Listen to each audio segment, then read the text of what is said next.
Hello दोस्तों, कैसे हैं आप? सभी को नमस्कार। और आज हम आपके लिए लाए हैं इतिहास। इतिहास एक महत्वपूर्ण विषय है किसी भी परीक्षा के लिए, किसी भी कॉम्पिटिटिव एग्ज़ाम के लिए।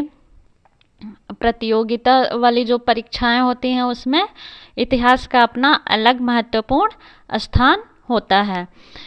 तो परीक्षा चाहे छोटी हो यानी 4th ग्रेड की हो या परीक्षा 1st ग्रेड की हो, उसमें से इतिहास से प्रश्न बनते ही बनते हैं।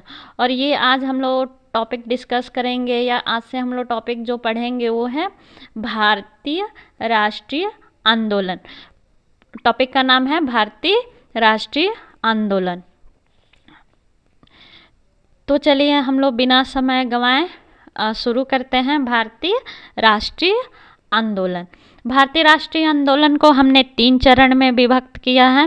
प्रथम चरण हम कहते हैं 1885 से 1905 ईस्वी तक के टाइम पीरियड को। इसको उदारवादी कहते हैं या नरमपंथी भी इस समय को कहते हैं। इसके मध्य का जो समय है उसमें उदारवादी नेता हुए, जैसे दादा भाई नौरोजी हैं, व्योमेश चंद्र चटर्जी हैं, और भी बहुत सारे, बदरुद्दीन तैयब हैं। ये सारे लोग जो हैं वो उदारवादी हुए, यानी नरमपंथी विचारधारा के हुए। यानी इनकी जो विचारधारा थी वो शांतिपूर्ण से अपना काम, मतलब अपनी समस्याओं का समाधान ब्रिटिश शासन के द्वारा करवाना था। इसीलिए अपनी जो भारत में इनको समस्याएं होती थी वो अपनी समस्याएं येलो पत्र के माध्यम से उनको लिखते थे ब्रिटिश शासन को, और वो उम्मीद करते थे कि ब्रिटिश शासन हमारी समस्याओं का समाधान करे।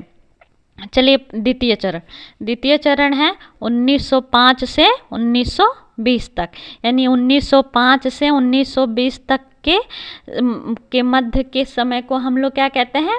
उग्रवादी। और इस विचारधारा के लोग को क्या कहते हैं? गर्मपंथी।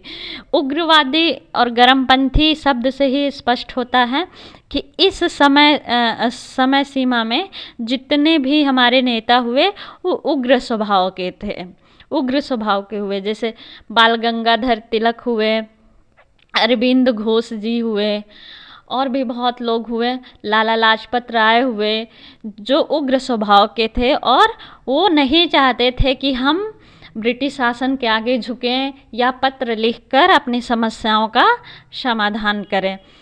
तो चलिए, और तीसरा चरण हम लोग बांटते हैं 1920 से 1947 तक। 1920 से 1947 तक इस युग को हम लोग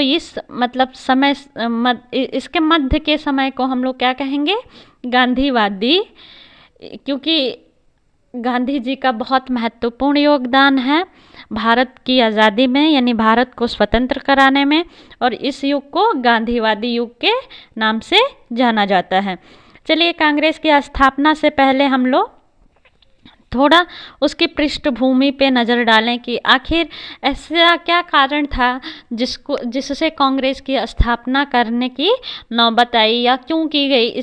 तो इसको समझने के लिए थोड़ा सा हम लोग पीछे चलते हैं।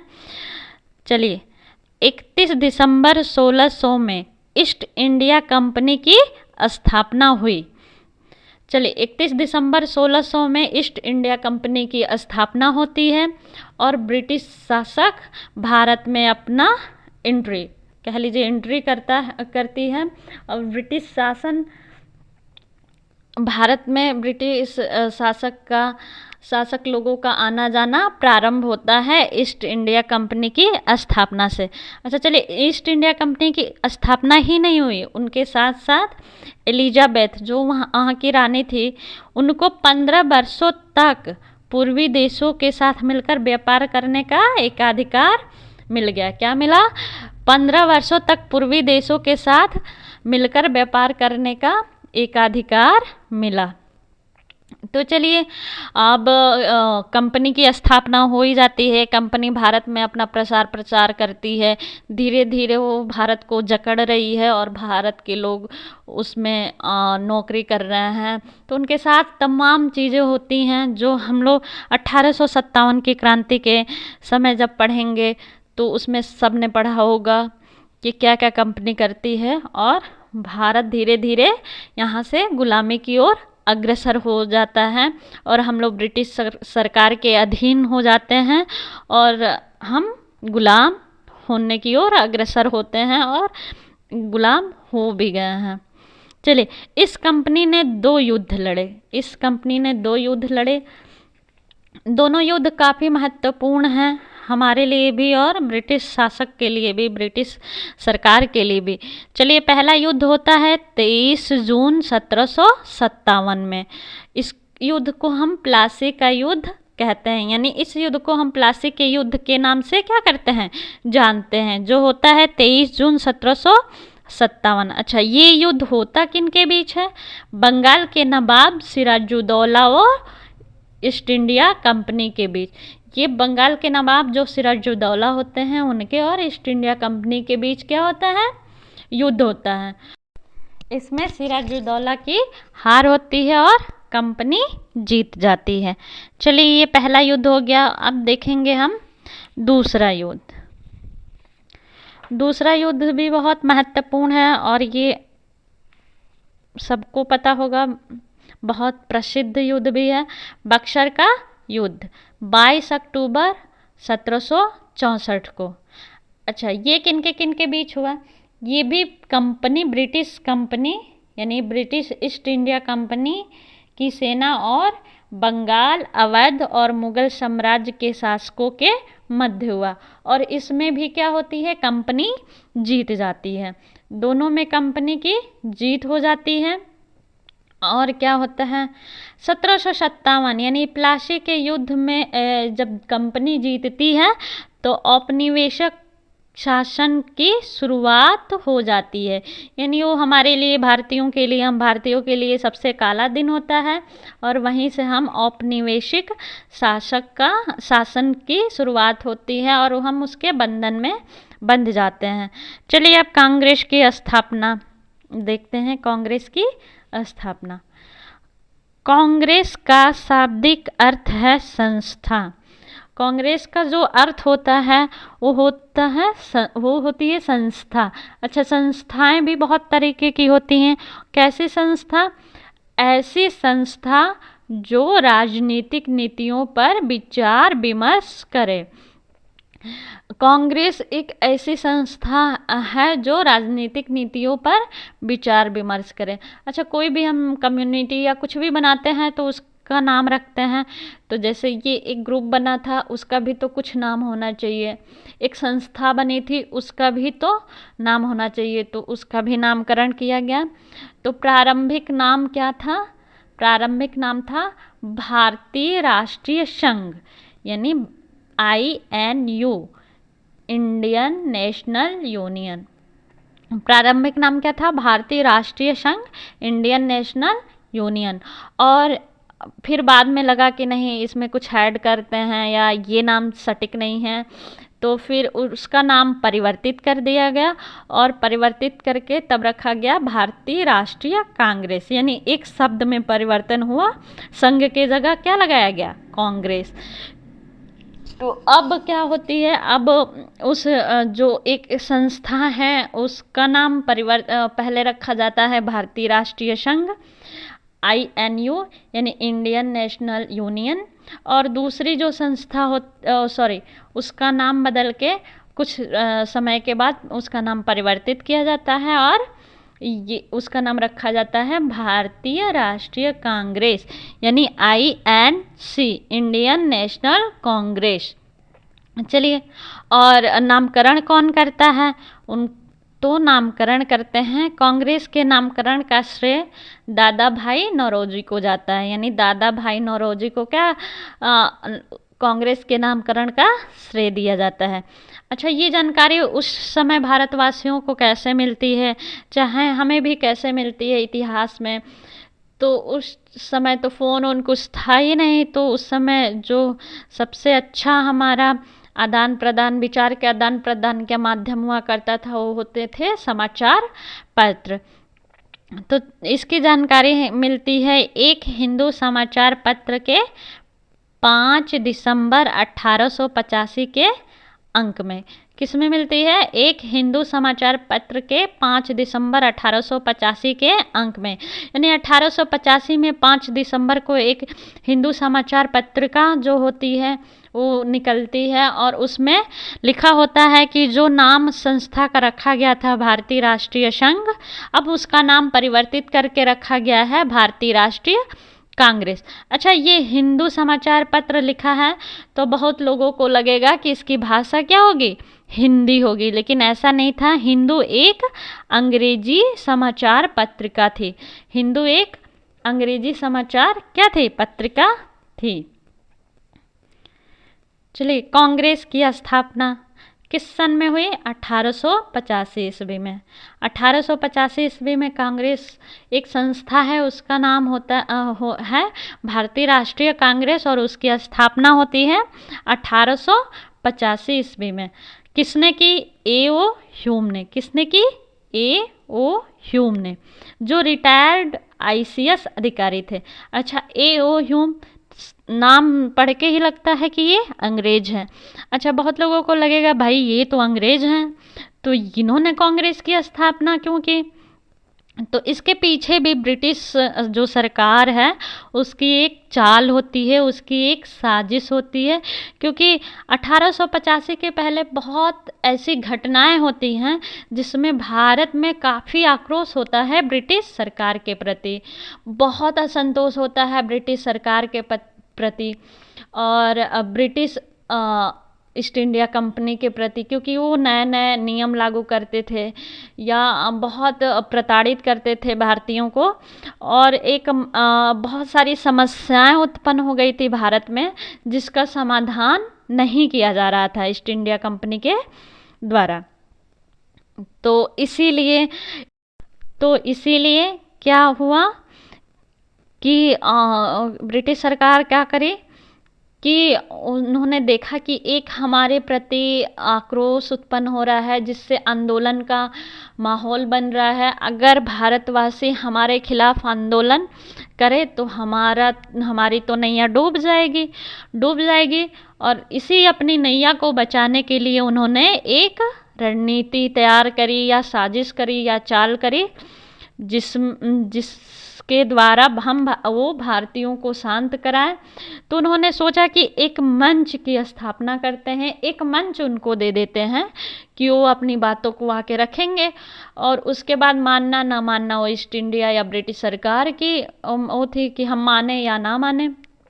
तो इसी को मद्देनज़र रखते हुए कंपनी ने या ब्रिटिश सरकार ने अपना एक आदमी यानी दूत कह लीजिए या अधिकारी कह लीजिए भेजा, और कहा तुम भारत चले जाओ और भारत में एक संस्था की स्थापना कर दो जिससे भारतवासी प्रसन्न हो जाए और हम मतलब हमारे प्रति वफादार बने रहें। तो इसीलिए A.O. ह्यूम जो आते हैं, वो जितने भी नेता उस समय के होते हैं उदारवादी नेता होते हैं, तो मिलते हैं सबसे और एक संस्था की स्थापना करवाते हैं जिसका नाम होता है कांग्रेस हम लोग कहते हैं, भारतीय राष्ट्रीय कांग्रेस के नाम से जाना गया, और A.O. ह्यूम के द्वारा उसकी स्थापना की जाती है। चलिए, भारत में एक बहुत बड़े पैमाने पे इस संस्था की स्थापना हुई, तो उस समय कौन क्या था इसके बारे में भी हम लोग थोड़ी सी जानकारी इकट्ठा कर लेते हैं। तो चलिए, जब कांग्रेस की स्थापना हो रही थी उस समय गवर्नर जनरल या वायसराय कौन थे? तो डफरिन। अच्छा, गवर्नर जनरल हमने इसलिए लिख दिया है क्योंकि गवर्नर जनरल जो हैं उन्हीं का पद वायसराय को दिया गया, मतलब सिर्फ नाम बदल गया है। पहले गवर्नर जनरल बोला जाता था, अब 1858 से क्या हो गया था, वो पद वायसराय के नाम से जाने लगा। तो जो गवर्नर जनरल थे वही प्रथम वायसराय भी थे, यानी डफरिन। उस समय जो थे वो डफरिन थे। ये भी प्रश्न बहुत बार परीक्षाओं में पूछा गया है कि कांग्रेस की स्थापना के बाद के समय भारत का वायसराय या गवर्नर जनरल कौन था? तो डफरिन थे। अच्छा, नीचे हम थोड़ा सा वायसराय शब्द के बारे में बता देते हैं। वायसराय शब्द 1858 में अस्तित्व में आया। 1858 में क्या हुआ? अस्तित्व में आया था। और क्यों आया, कैसे आया, ये भी थोड़ा सा हम लोग इसकी भी जानकारी हम लोग लेंगे। चलिए, 1858 में भारत में ईस्ट इंडिया कंपनी से शासन छीनकर ब्रिटिश क्राउन को दे दिया गया और तभी से वायसराय अस्तित्व में आया। तभी से वायसराय क्या आया? अस्तित्व में आया। अच्छा, 1858 ईस्वी में भारत से ईस्ट इंडिया कंपनी से शासन छीनकर ब्रिटिश क्राउन को दे दिया गया। अच्छा, 1858 पहले जो हम बता रहे थे कि भारतीयों में बहुत असंतोष, आक्रोश उत्पन्न हो रहा था कंपनी के प्रति, उसी को शांत कराने के लिए ईस्ट इंडिया कंपनी से सारे शासन का अधिकार छीन लिया गया और ब्रिटिश क्राउन को दे दिया गया।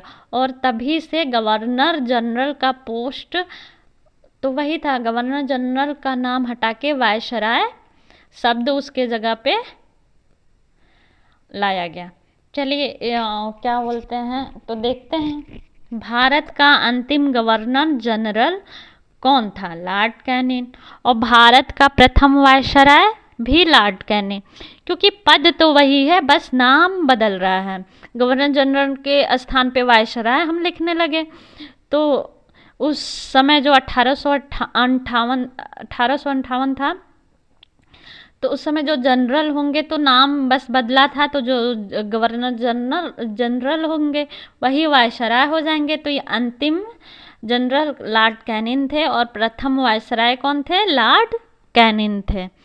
चलिए, इसी समय एक और घटना होती है। इसी समय एक और घटना होती है। इसी समय 1858 ईस्वी में ही एक और पद सृजित किया जाता है, जिसे भारत सचिव का पद कहते हैं। यानी भारत सचिव का पद सृजित किया गया किस सन में? 1858 में। चलिए, तो देखते हैं पद अगर सृजित है तो कोई आसीन भी होगा उस पद पे। तो भारत का प्रथम सचिव जो कौन थे? Edward Stanley. कौन थे? Edward Stanley. सभी दोस्तों से मेरा निवेदन है, अगर हमारी वीडियो अच्छी लग रही हो, हमारे नोट्स अच्छे लग रहे हो, तो प्लीज़ एजुकेशन पॉइंट 92 को आप लोग सब्सक्राइब करिए और लाइक करिए। चलिए, भारत का प्रथम जो सचिव थे वो थे एडवर्ड स्टेनले।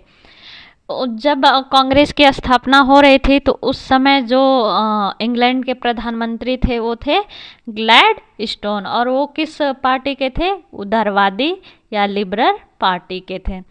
चलिए, A.O. ह्यूम के मित्र और सहकर्मी या जूनिकार कह लीजिए विलियम वेडरबर्न। कौन था? William Wedderburn. ये बहुत बार ये प्रश्न पूछा गया है कि ह्यूम के जूनिकार कौन थे? तो विलियम वेडरबर्न थे। विलियम वेडरबर्न क्या थे? इनके मित्र भी थे और एक बहुत अच्छे पत्रकार भी थे। तो चलिए, ह्यूम की जीवनी कब प्रकाशित की जाती है? 1913 में। सन 1913 में विलियम वेडरबर्न क्या करते हैं? ह्यूम की जीवनी को प्रकाशित करते हैं। वो एक पत्रकार भी थे, तो उन्होंने लिखा है कि लिटन के शासनकाल में भारत विस्फोट की कगार पर खड़ा था। चलिए, और हम देखते हैं कि कांग्रेस की स्थापना के और क्या कारण हो सकते हैं। कांग्रेस की स्थापना के कारण गलत नीतियाँ। चलिए, 1877 ईस्वी में पहला दिल्ली दरबार महारानी विक्टोरिया के सम्मान में लगाया गया। इस समय भारत में अकाल पड़ा हुआ था, चलिए, पहली बार क्या महारानी विक्टोरिया भारत के दौरे पे आ रही थी, तो उनके स्वागत के लिए पहला दिल्ली दरबार 1877 में लगाया गया था। और उस दिल्ली दरबार में लगाया गया था, उसमें एकदम एक से एक व्यंजन पकवान बने हुए थे। बड़ी शान और शौकत से महारानी विक्टोरिया के स्वागत में वो दरबार लगाया गया था कि जिसको देखते ही विक्टोरिया क्या करें, प्रसन्न हो जाएं। और पैसे जो हैं पानी की तरफ बहाए जा रहे थे। और इधर भारत में उसी समय अकाल पड़ा था, भूखमरी पड़ी थी। भारत की जो जनता थी वो एक एक दाने के लिए मोहताज थी, और वो एक अपनी रानी को प्रसन्न करने के लिए उधर पैसे को पानी में बहाया जा रहा था, और ये सब भारत की जनता देख रही थी। तो इसलिए ये बहुत बड़ा कारण था विद्रोह का, यानी ब्रिटिश सरकार के प्रति भारत के की जनता में असंतोष का ये बहुत बड़ा कारण था। चलिए, 1877 ईस्वी में एक और परीक्षा में बदलाव होती है। एक परीक्षा में बदलाव होती है जिसे आईसीएस की परीक्षा कहते हैं, यानी आज की जो आईएएस की परीक्षा होती है उसी को उस टाइम आईसीएस बोला जाता था। तो 1877 ईस्वी में ही आईसीएस की परीक्षा में आयु सीमा घटा दी गई। क्या की गई थी? आयु सीमा क्या की गई थी? कम कर दी गई थी। पहले थी 21 वर्ष, अब हो गई घट के 19 वर्ष। तो इसमें भी भारत के जो शिक्षित वर्ग थे उनका आक्रोश पैदा हुआ, क्योंकि भारत में सब आज इतने नियम कानून के बाद संविधान हमको इतना मौका दे रहा है, उसके बाद भी तो बहुत भारत की ऐसी जनसंख्या है जो पिछड़ी हुई है। तो उस समय सोचिए कि भारत में कितने शिक्षित लोग होते होंगे। तो जो भी 1% या बहुत कम ही शिक्षित लोग थे, उनको भी जो मौका था आईसीएस बनने का, और ब्रिटिश सरकार के जो प्रशासन थी, जो शासन था, इसी के थ्रू उन प्रशासन में वो जाते थे और अपनी बात रखते थे, या एक अधिकारी के रूप में काम करते थे, तो अपने भारत के लोगों का भला कर पाए। तो उसके लिए भी क्या कर दी गई, उम्र घटा दी गई थी। तो प्रथम भारतीय आईसीएस कौन थे? सत्येंद्रनाथ टैगोर। कौन थे? सत्येंद्रनाथ टैगोर। चलिए, 1878 में वर्नाक्यूलर प्रेस एक्ट, क्या वर्नाक्यूलर प्रेस एक्ट हुआ। ये एक्ट आया जो प्रेस के नाम से ही है, तो प्रेस वालों के लिए हैं जो समाचार पत्र छापते थे। तो उस एक्ट में क्या था, जो भी समाचार पत्र में प्रकाशित करना हो तो मजिस्ट्रेट से अनुमति लेना पड़ेगा। अब ये बहुत उस समय हाँ, जो विरोधाभास उत्पन्न हो रहा था भारत में, लोग अपने मन के विचारों को समाचार के माध्यम से आदान प्रदान कर रहे थे। यानी ब्रिटिश शासन के खिलाफ जो भी उनके मन की बातें होती थी वो पत्रचार के माध्यम से कहते थे। इसी पत्रचार ज़्यादा न हो, लोगों भारत की जनता तक ना पहुँचे, और जिसमें भड़काव ना हो ब्रिटिश सरकार के खिलाफ, इसी को मद्देनज़र रखते हुए ये एक्ट लाया गया था। अब ये सोचिए कि अगर हमको ब्रिटिश सरकार के खिलाफ कुछ अपने मंतव्य को समाचार पत्र में प्रकाशित करवाना हो और हम मजिस्ट्रेट के पास लेके जाएं, मजिस्ट्रेट कौन थे भाई? उन्हीं के आदमी थे। तो क्या वो हमें अनुमति देगा कि ये समाचार पत्र में ये अंक छापिए, या ये हमारा मंतव्य है ये छापिए? तो नहीं अनुमति देगा। अगर नहीं देगा तो मीडिया प्रिंट मीडिया समाचार पत्रिका नहीं छपेगी। तो इसको भी लेके बहुत बड़ा असंतोष था। एक मैंने टॉपिक का एक और बहुत इम्पोर्टेंट रीजन था, यहाँ पे छूट गया है नोट करने के लिए, लेकिन आगे की जो क्लासेज होंगे उसमें हम बताएंगे। और यहाँ पे हम ऐसे ही बता दे रहे हैं आर्म्स एक्ट। जो आर्म्स एक्ट आया हुआ था आर्म एक्ट अधिनियम जो आया हुआ था 1878 में ही आया हुआ था, तो उसको लेके भी लोगों के मध्य बहुत असंतोष था, क्योंकि उसमें ये आर्म्स एक्ट में ये था, मतलब उसको हिंदी में बोलते हैं शस्त्र अधिकार अधिनियम। तो उस अधिनियम में था कि कोई भी भारतीय अपने पास अस्त्र और शस्त्र दोनों नहीं रख सकते हैं। तो इसमें ये भी बहुत बड़ा रीजन था, बहुत बड़ा कारण था भारतीयों में असंतोष का। चलिए, अब वही हमने पहले बताया था कि भारत की कांग्रेस की स्थापना किस मंतव्य से की गई थी, तो ये वही है कि इस असंतोष को निकालने का सर्वोत्तम साधन था एक मंच पर बात, यानी सभी समस्याओं का समाधान निकाला जाए जिससे भारतीय शांत रहें। तो ये ब्रिटिश सरकार की एक चाल थी जो बहुत अच्छी थी हम लोगों के लिए, बाद में बहुत अच्छी साबित हुई। इसी कांग्रेस के थ्रू ही हम लोग आज आज़ाद हो पाए, आज़ाद हुए हैं। चलिए, तो ये हमारा क्लास फर्स्ट था और यहाँ पे हम लोग समाप्त करते हैं। अगर आपको हमारी वीडियो अच्छी लगी हो, हमारे नोट्स अच्छी लगी हो, तो प्लीज़ आप लोग एजुकेशन पॉइंट 92 को सब्सक्राइब करिए और लाइक करिए। तब तक के लिए धन्यवाद और हम मिलते हैं अपनी अगली वीडियो में। नमस्कार।